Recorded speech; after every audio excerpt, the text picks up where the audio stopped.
మూడేళ్లుగా నేనెదురు చూసిన రోజు రానే వచ్చిందమ్మా. నీకిచ్చిన మాట ప్రకారం ఈ రోజు ఎలాగైనా నా శక్తిని నిరూపించుకొని ఏకలవ్య స్థానం కైవసం చేసుకుంటాను అంటూ తల్లి సమాధి దగ్గర శపథం చేశాడు యోధ. అక్కడికి కొంచెం దూరంలో ఇసుకేస్తే రాలనంత జనం ఆ రోజు జరిగే శక్తి పరీక్ష కోసం మైదానం దగ్గరకు వేలాదిగా తరలివచ్చారు. అందరి కళ్ళు యోధాని వెతుకుతున్నాయి, కానీ అతను మాత్రం కనిపించట్లేదు. యోధ ఎక్కడా? ఇవాళైనా యోధ తన శక్తిని పెంచుకొని అందరి నోళ్లు ముయిస్తాడా? యోధ కనిపించట్లేదేంటి? ఇలా జనం యోధ గురించి మాట్లాడుకుంటూ ఉన్నారు. అది సంవేద్య గ్రహం, భూలోకానికి భిన్నంగా ఉండే మరో గ్రహం. అక్కడ నివసించే ప్రజలకి ఎటువంటి మాయలు మంత్రాలు తెలియవు, కానీ వాటికంటే గొప్ప శక్తుల కోసం నిత్యం పోరాటం చేస్తూనే ఉంటారు. అలా శక్తులు సంపాదించి సంవేద్య గ్రహాన్ని ఏలాలనేది ప్రతి ఒక్కరి కల. ఈ లోకంలో కూడా బలవంతుడు చట్టాన్ని చేస్తాడు, బలహీనుడు ఆ చట్టాన్ని పాటిస్తాడు. సంవేద్య గ్రహంలో అనేక రాజ్యాలున్నాయి. వాటిలో కైలాసవల్లభ రాజ్యం చాలా ప్రసిద్ధి చెందింది. ఆ రాజ్యంలో సుమేధ నగరం ముఖ్యమైంది. ప్రస్తుతం ఆ నగరంలోని మైదానం చుట్టూ జనాలు గుమిగూడారు. మైదానం మధ్యలో 100 అడుగుల ఎత్తులో ఒక శక్తి స్తంభం ఉంది. దాని మీద 1 నుంచి 9 వరకు సంఖ్యలు వేసున్నాయి. వీటినే నవనక్షత్రాల శక్తులని పిలుస్తారు. ఒక్కో సంఖ్య ఒక్కో నక్షత్రాన్ని సూచిస్తుంది. ఆ స్తంభం మీద ఎవరైనా చేయి పెడితే వారి శక్తిని సూచిస్తూ ఒక సంఖ్య వెలుగుతుంది. నవనక్షత్రాల స్థాయిని దాటిన వాళ్ళు గొప్ప వీరులవ్వడమే కాక ఏకలవ్య స్థాయిని కూడా చేరుకుంటారు. అందుకే కైలాస వల్లభ రాజ్యంలో నవనక్షత్రాల స్థాయిని దాటడానికి వీరులందరూ తహతహలాడుతారు. కానీ ఆ వీరుల్లో ఒకడైన యోధ నేపథ్యం మాత్రం కాస్త విచిత్రమైందే. వాస్తవానికి 3 సంవత్సరాల క్రితమే నవనక్షత్రాల స్థాయికి చేరుకున్నాడు 16 ఏళ్ల యోధ. చిన్న వయసులోనే ఆ స్థాయికి చేరుకున్నందున అతని పేరు కైలాస వల్లభ రాజ్యం మొత్తం మార్మోగింది. అయితే ఆ తర్వాత ఏం జరిగిందో ఏమో కానీ ఒకరోజు అకస్మాత్తుగా అతని శక్తి నవనక్షత్ర స్థాయి నుంచి త్రైనక్షత్ర స్థాయికి పడిపోయింది. దాంతో అతను ఉన్నపళంగా ఏకలవ్య స్థాయి నుంచి శూన్య స్థాయికి పడిపోయాడు. అందుకే అప్పట్నుంచి మళ్లీ నవనక్షత్రాల స్థాయికి చేరుకోవడం కోసం విపరీతంగా ప్రయత్నం చేస్తూనే ఉన్నాడు. ప్రస్తుతం ఎవరికీ తెలియకుండా జనాల మధ్యన నుంచున్న యోధ చాలా కంగారుగా తన వంతు కోసం ఎదురు చూస్తున్నాడు. అతని దృష్టి మొత్తం ఆ శక్తి స్తంభం మీదనే ఉంది. అంతలో దూరంగా ఉన్న వేదిక మీద నుంచి శక్తిని పరీక్షించుకోవడానికి తరువాత రాబోయేది యోధ అనే ప్రకటన వెలువడింది. 3 ఏళ్ల నుంచి తీవ్రంగా ప్రయత్నం చేస్తున్నాను. కనీసం ఈసారైనా నవనక్షత్రాల స్థాయిని దాటి ఏకలవ్య స్థాయిని మళ్లీ అందుకోవాలి అనుకుంటూ ఆత్మస్థైర్యంతో పిడికిలి బిగించి గట్టిగా ఊపిరి వదిలి ధైర్యంగా మైదానంలోకి అడుగుపెట్టాడు యోధ. అలా వేగంగా కదులుతూ వెళ్లి శక్తి స్తంభం మీద ఉన్న చక్రం మీద తన అరచేతిని ఉంచి నవనక్షత్రాల స్థాయిని ఈసారి ఖచ్చితంగా దాటుతాను అనుకుంటూ కళ్ళు మూసుకున్నాడు. కొన్ని ఘడియల నిశ్శబ్దాన్ని చీలుస్తూ ఆ ప్రాంతంలో గుమిగూడిన జనాలందరూ గొల్లుమన్నారు. యోధ ఇంకా త్రైనక్షత్ర స్థాయిలోనే ఉన్నాడు, ఈసారి కూడా అతని శక్తి ఏమాత్రం పెరగలేదు అని ఒక గొంతు పెద్దగా వినిపించింది. తను విన్నది నిజమా కాదా అని నిర్ధారించుకోవడానికి యోధ కళ్ళు తెరిచాడు. శక్తి స్తంభం మీద 3వ సంఖ్య ఆరుతూ వెలుగుతోంది. దాన్ని చూడగానే అతని కాళ్ల కింద నేల జారిపోయినట్లుగా అనిపించింది. అసంభవం!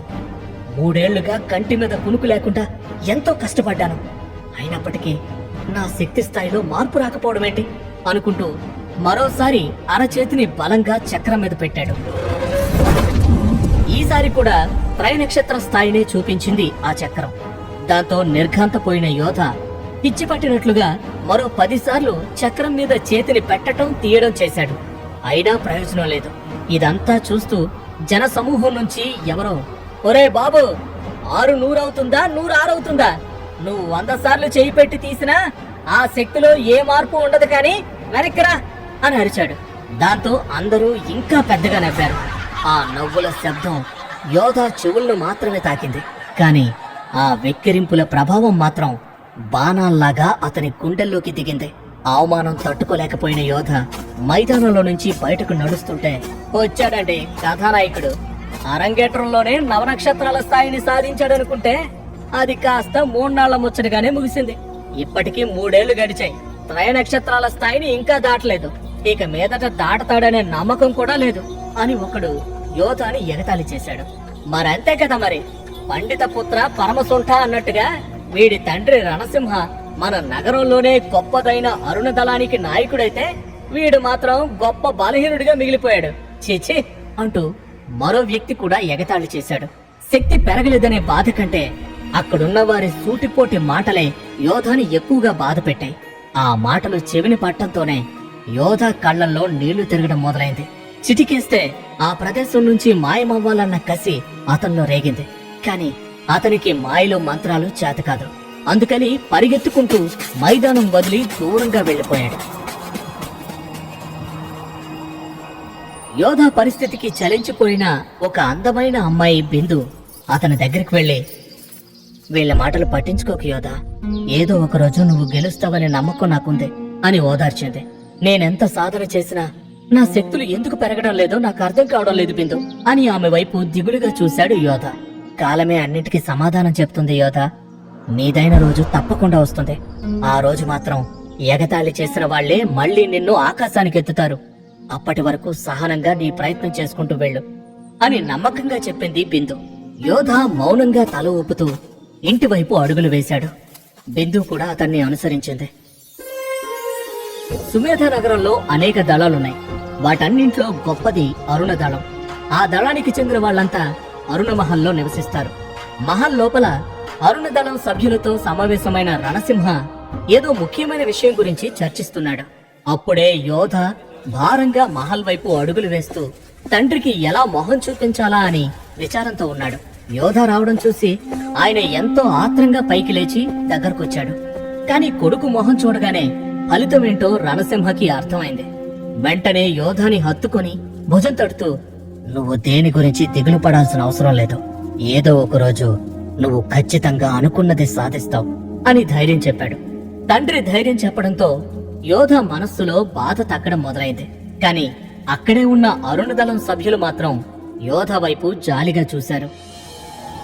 ఇంతలో అరుణ మహల్లో సందడి మొదలైంది.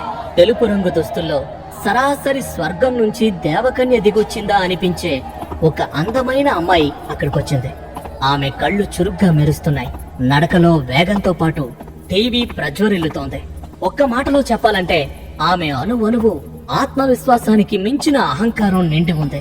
ఆ అమ్మాయిని చూడగానే రణసింహ ఆశ్చర్యపోతూ, రామ్మా మిత్రవింద, అసలు వస్తున్నట్లుగా ఒక ఉత్తరం లేదు, కబురు లేదు, ఏంటి విశేషం అని అడిగాడు. కైలాస వల్లభ రాజ్యానికి సేనాధిపతి మనవరాలు మిత్రవింద. వాళ్లది శివంగి దళం.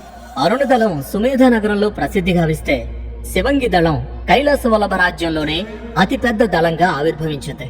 మరికొన్ని రోజుల్లో శివంగి దళానికి కాబోయే నాయకురాలు మిత్రవింద. ఇంత చిన్న వయసులో అంత పెద్ద పదవిని దక్కించుకోవడం ఒక వింత అని అందరూ చెప్పుకుంటున్నారు. ఇక మిత్రవింద అరుణ మహల్లోకి రావడంతోనే దళం సభ్యులందరూ గౌరవంగా లేచి నిల్చున్నారు. ఆమె ఎవ్వర్నీ పట్టించుకోకుండా రణసింహకి తల వంచి నమస్కారం చేసి, ఎలా ఉన్నారు అని అడిగింది. నేను బాగున్నాను తల్లి, ఇంతకీ నేను అడిగిన దానికి సమాధానం చెప్పలేదు అని ఆమె వైపు కుతూహలంగా చూశాడు రణసింహ. చిరునవ్వుని సమాధానంగా విసిరిన మిత్రవింద చప్పట్లు కొట్టింది. వెంటనే ఇద్దరు అంగరక్షకులు ఆకుపచ్చ రంగులో ఉన్న ఒక పెద్ద పెట్టెను మోసుకొనొచ్చి అక్కడ దించారు. దగదగా మెరుస్తున్న ఆ పెట్టెని చూసి, ఎంతైనా కాబోయే కోడలు కదా, మన యోధ కోసం అప్పుడే కట్న కానుకలు తీసుకొచ్చిందేమో అని అరుణదళం సభ్యులు గుసగుసలు మొదలుపెట్టారు. ఆ పెట్టెలో ఏముందో చూడాలని అందరూ తహతహలాడారు. రణసింహ తల తిప్పి మిత్రవింద వైపు చూస్తూ, చూడమ్మా, నువ్వు ఈ ఇంటికి కాబోయే కోడలివి. నీ నుంచి ఎటువంటి ఖరీదైన బహుమతులు అందుకోవటం మాకిష్టం లేదు. ఏమనుకోకుండా వీటిని నువ్వు వెనక్కి తీసుకెళ్ళు అని చెప్పాడు. మిత్రవింద ఆయన వైపు చూసి, అసలు ఇందులో ఏముందో చూసిన తర్వాత మీ నిర్ణయం చెప్పండి అంటూ కళ్లతో ఒక అంగరక్షకుడికి సైగ చేసింది. ఆ అంగరక్షకుడు వెంటనే పెట్టెను తెరవగానే ఆకుపచ్చని ద్రావకంతో నిండిన కొన్ని సీసాలు కనిపించాయి. అందరూ వాటి వైపు ఆశ్చర్యంగా చూసి నోటిని తెరిచారు. మిత్రవింద వాళ్ళందర్నీ చూసి పొగరుగా నవ్వుతూ, ప్రతి ఏడాదిలాగే ఈసారి కూడా మన యోధ నవనక్షత్రాల స్థాయికి చేరుకోవటంలో విఫలమయ్యాడు కాబట్టి తన కోసం చాలా ఖర్చు పెట్టి ఈ ప్రత్యేకమైన ద్రావకాలను తయారు చేయించాను. ఇవి తాగితే తన శక్తులు ఒక్కసారిగా పెరిగిపోతాయి అని గర్వంగా చెప్పింది. ఆమె చెప్పింది విని అందరూ బిత్తరపోయారు. అందరూ మౌనంగా ఉండటం చూసి చిరాకు పడుతూ, ఏంటి అలా మౌనంగా చూస్తున్నారు? ఈ ద్రావకాన్ని ఎప్పుడూ చూడలేదా అని కళ్ళెగరేసింది మిత్రవింద. ఇది శక్తుల్ని పెంచే ద్రావకమని మాకు తెలుసు మిత్రవింద, కానీ యోధ వీటిని స్వీకరించకూడదు అని సూటిగా చెప్పాడు రణసింహ. మిత్రవింద ఆయన వైపు కొంచెం కోపంగా చూస్తూ, అదేంటి అలా అంటారు? ఒక తండ్రిగా యోధ ఎదుగుదలకి మీరే అడ్డుకట్ట వేస్తున్నట్లుగా అనిపిస్తోంది. ఇప్పుడు కూడా నేను ఇక్కడికి వస్తుంటే నగర వీధుల్లో యోధ గురించి హేళనగా మాట్లాడుకుంటున్నారు. వాళ్ళందరి నోళ్లు మోయించాలంటే యోధ వీటిని తాగి శక్తులు పెంచుకోవడం ఒక్కటే మార్గం అని చెప్పింది. విషయం అది కాదు మిత్రవింద, ఈ ద్రావకం నవనక్షత్రాల స్థాయిని దాటిన వారు మాత్రమే తాగాలి. అలా కాకుండా ఎవరైనా తాగితే వాళ్ల శక్తులు మరింతగా తగ్గిపోయి మొదటికే మోసం వస్తుంది అని మిత్రవిందకి నచ్చజెప్పాలని చూశాడు రణసింహ. యోధ ఇప్పటికే 3వ నక్షత్ర స్థాయికి పడిపోయాడు, అంతకంటే ఇంకా ఎంత దిగజారుతాడు అని కొంచెం వెటకారంగా నవ్వింది మిత్రవింద. అప్పటి వరకు అక్కడే ఉండి అంతా మౌనంగా చూస్తున్న యోధ సహనాన్ని కోల్పోతూ, నీలాగా ద్రావకాలు తాగి శక్తులు పెంచుకోవాల్సిన అవసరం నాకు లేదు. నీ కంటికి నేను ఎలా కనిపిస్తున్నాను అని గొంతు పెంచాడు.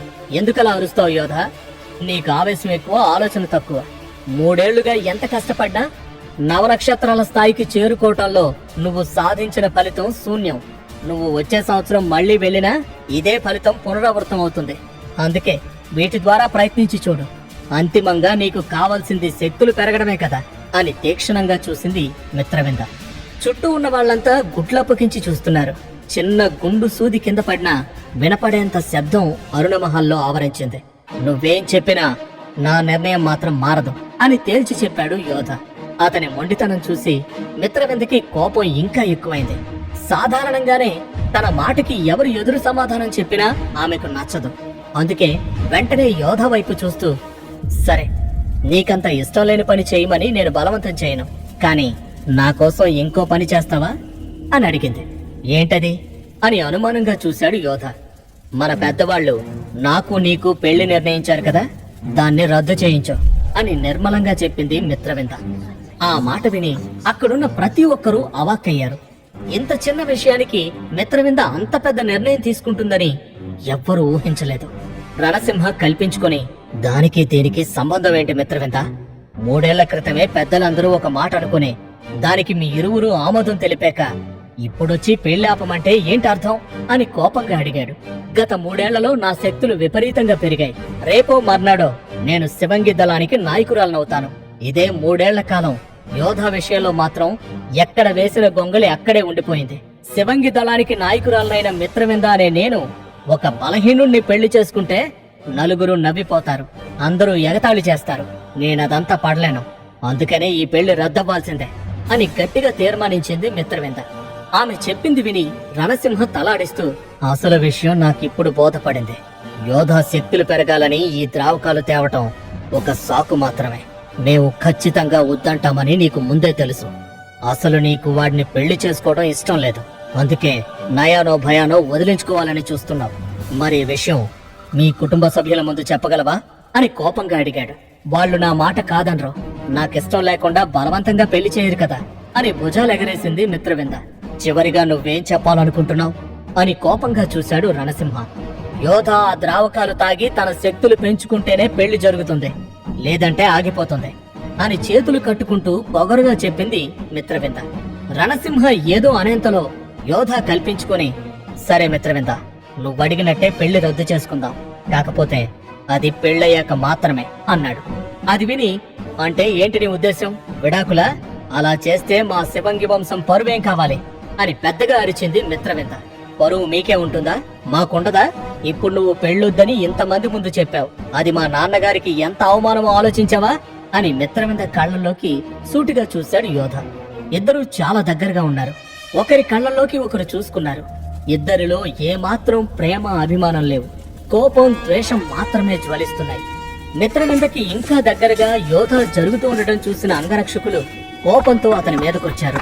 వెంటనే మిత్రవింద వాళ్ళని వెనక్కి వెళ్లమని సైగ చేసింది. మిత్రవింద గట్టిగా ఊపిరి పీల్చుకొని, ఇప్పుడు నేను కాదన్నా నువ్వు వెనక్కి తగ్గవని తేలిపోయింది. సరే, మనం పెళ్లి చేసుకుందాం, కానీ ఒక షరతు అని చెప్పింది. యోధ ఒక కనుబొమ్మ పైకి లేపి, షరత ఏంటదే అని అనుమానంగా చూశాడు. 3 ఏళ్లు ఎలాగో గడిచిపోయాయి, ఇంకో 3 ఏళ్ల సమయం కూడా తీసుకో. ఈ రోజు నుంచి సరిగ్గా 3 సంవత్సరాల తరువాత మనిద్దరం మళ్ళీ కలుద్దాం. వధూవరుల్లా కాదు, ప్రత్యర్థుల్లా కలిసి పోటీ పెట్టుకుందాం. నేను గెలిస్తే మన పెళ్లి జరగదు.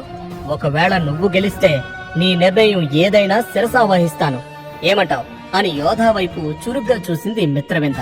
వెంటనే అరుణమహల్ మొత్తం నిశ్శబ్దంగా మారిపోయింది. మిత్రవింద చెప్పింది విని అక్కడున్న వారంతా యోధ ఏం సమాధానం చెప్తాడా అని ఆత్రంగా అతని వైపు చూశారు. అసలు యోధ శక్తులు ఎందుకు తగ్గాయి?